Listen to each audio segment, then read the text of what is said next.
Assalamualaikum warahmatullahi wabarakatuh. Perkenalkan, nama saya Tuwedi Andika dari Pendidikan Informatika BP 2018 Sesi A. Pada video kali ini saya akan menjelaskan materi tentang budaya alam Minangkabau, yaitu materinya tentang luhak nan tigo dan rantau. Baik, saya langsung saja. Luhak ialah wilayah konfederasi dari beberapa negara di Minangkabau yang terletak di pedalaman Sumatera Barat. Wilayah ini merupakan wilayah permukiman awal penduduk. Seperti namanya, luhak nan tigo dibagi atas 3 bagian, yaitu yang pertama, luhak nan tuo, luhak tanah datar, yang meliputi Kabupaten Tanah Datar, Kabupaten Sijunjung, Kota Padang Panjang, dan Kota Sawalunto untuk saat ini. Luhak yang tengah yaitu luhak nan kedua atau luhak Agam, yang meliputi Kabupaten Agam dan Kota Bukit Tinggi. Selanjutnya yaitu luhak nan tigo, luhak 50 Koto, yang meliputi wilayah Kabupaten 50 Koto dan Kota Payakumbuh. Luhak tanah datar dahulunya merupakan perkampung awal Minangkabau, yaitu memiliki 3 sumur yang mereka juga sebut dengan luhak.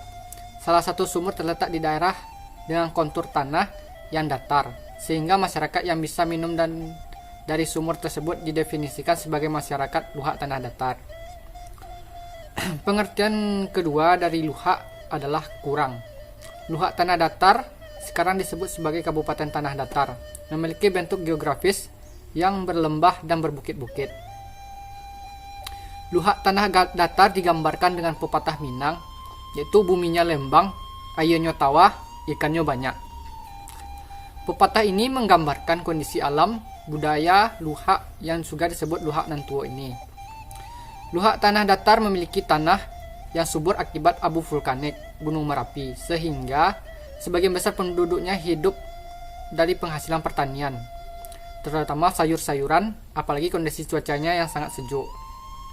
Ikan jonjina merupakan metafora atau kondisi penduduk yang ramah, karena memang dari sinilah dipercaya awal mula kerajaan dan kebudayaan Minangkabau. Bentuk rumah gadang luhak tanah datar juga khas dibandingkan dengan 2 luhak lainnya. Rumah gadang memiliki anjung di sebelah kiri dan kanan.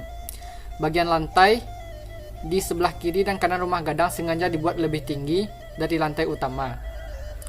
Rumah gadang ini bertipekan sangat kuat akan pengaruh koto pilihan. Selanjutnya, luhak Agam, yaitu sumur yang kedua dijadikan tempat mengambil air minum di Nagari Tuo Pariangan, terletak di daerah yang banyak ditumbuhi tumbuhan mensiang, sehingga kelompok masyarakat yang bisa mengambil air di sana didefinisikan sebagai masyarakat luhak Agam. Luhak Agam dan disebut juga luhak tengah ini digambarkan oleh pepatah Minang, yaitunya buminya ange, airnya karuh, ikannya lia. Hal ini menggambarkan kondisi geografis luhak Agam yang cenderung lebih panas dari wilayah luhak tanah datar. Masyarakat luhak Agam digambarkan emosional dan tingkat persaingan tinggi.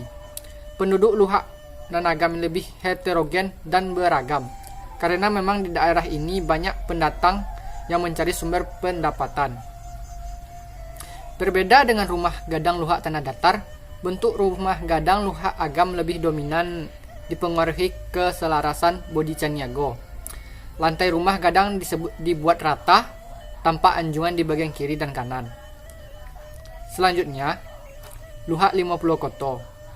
Kelompok masyarakat ketiga bermukim di Negeri Tuo Pariangan. Ini terdiri dari 50 keluarga. Masyarakat ini memiliki sumur luhak sendiri yang digunakan sebagai sumber mata air yang bersih. Orang-orang ini yang kemudian merantau dari tempat asalnya dan definisikan sebagai penduduk luhak 50 Koto. Kondisi luhak 50 Koto digambarkan lewat pepatah Minang, buminya sajuk, airnya janiah, ikannya jinak. Hal ini menggambarkan bahwa masyarakat 50 Koto cenderung homogen, memiliki ketenangan pikiran dan hidup dalam rukun yang damai. Bentuk rumah gadang luhak 50 Koto tidak jauh berbeda dengan luhak Agam. lantai dibuat datar tanpa adanya anjungan di bagian kiri dan bagian kanan, seperti rumah gadang luhak tanah datar. Nenek moyang Minangkabau yang berasal mulai dari Gunung Merapi kemudian menyebar ke 3 wilayah luhak Nantigo tersebut. Ketika penduduk makin ramai, tempat tinggal semakin sempit, kemudian mereka pindah memperluas wilayah lagi. Daerah itulah yang kemudian dikenal sebagai istilah rantau. Rantau merupakan suatu kawasan atau nagari yang berada di luar kampung halaman. Dalam konsep budaya Minangkabau, rantau dapat bermaksud juga sebagai suatu kawasan di Teroka berada di luar kawasan Darek atau pedalaman atau inti. Selain itu, rantau juga bermakna garis pantai atau daerah aliran sungai maupun yang merujuk kepada perbatasan. Rantau bagi masyarakat Minang adalah sebagai bagian dari alam Minangkabau untuk memiliki hubungan saling tergantungan dengan Darek. Sebagai kawasan ini mereka selanjutnya kawasan rantau dibagi atas rantau hilir dan rantau mudik, atau yang dikenal juga dengan istilah rantau nanduo.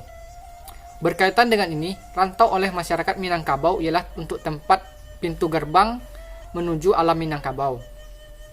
Dengan istilah lain, rantau bermakna yaitu pelabuhan atau kawasan dalam sisi kehidupan merupakan tempat pencarian, kawasan perdagangan, maupun menjadi saluran keluar dari sejumlah kelebihan dari Darek berupa tenaga, penduduk, kekecewaan, keingintahuan, dan ambisi, sehingga ini memperluas pengembangan kawasan rantau itu sendiri.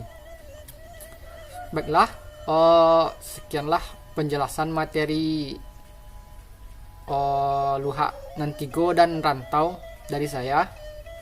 Kalau adanya kurang tepat, mohon dimaafkan dan dikoreksi.